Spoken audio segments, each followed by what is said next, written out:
Beth Israel Deaconess Hospital, Needham, has established the Healthcare Heroes Fund to provide the community with a way to help its medical staff stride through the current pandemic. Samantha Sherman, the hospital's Development and External Relations Officer, talked to us about the fund and other ways you can help. We recognize that there is unprecedented pressure on all of the employees who are providing care to the community.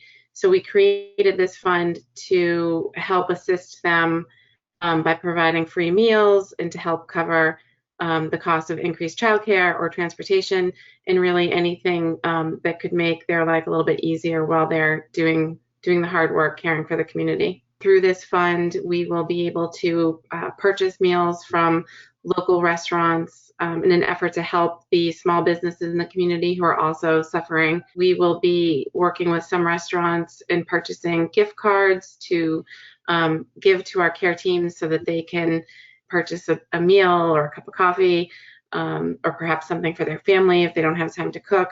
With the Childcare Assistance, we realize that many employees are incurring additional childcare costs and have incurred them.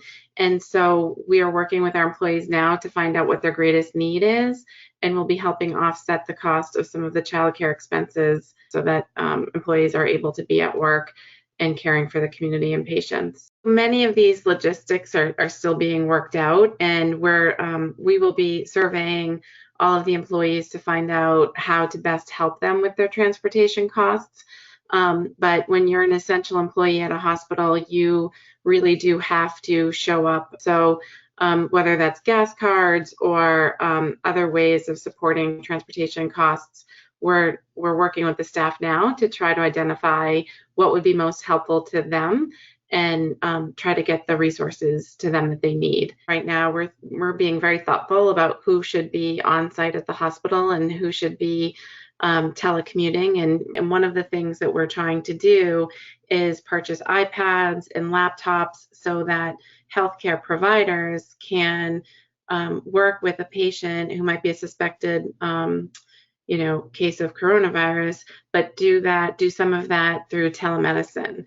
And so that really reduces the time that the care providers are in the room or potentially exposed. Through all of this, we're really hoping that that the employees will be able to come forward and share with us what would help them most. And it might be different for every person and every family in their situation. So some may need meal assistance, some may need childcare, some people might need transportation.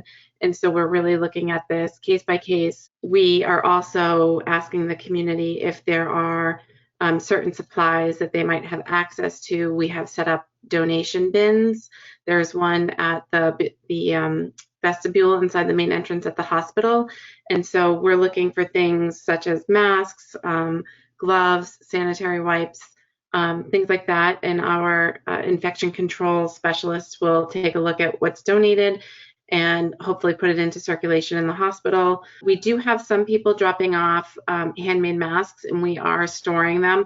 At this point, we haven't yet put those into circulation, and we're really working on sort of the N95s and the shields and so forth. So for real-time list of what we could use in terms of equipment, the best source is to go to our website, which is bidneedham.org. I'd just like to say thank you for the outpouring of support from the community to support all of us at BID Needham. We're so grateful for the many phone calls and emails and texts that have come our way to help in any way that you can. And we really appreciate that. It really does a lot for the staff in terms of morale and feeling supported and like we're all in this together. And so thank you for that. And we will get through this together.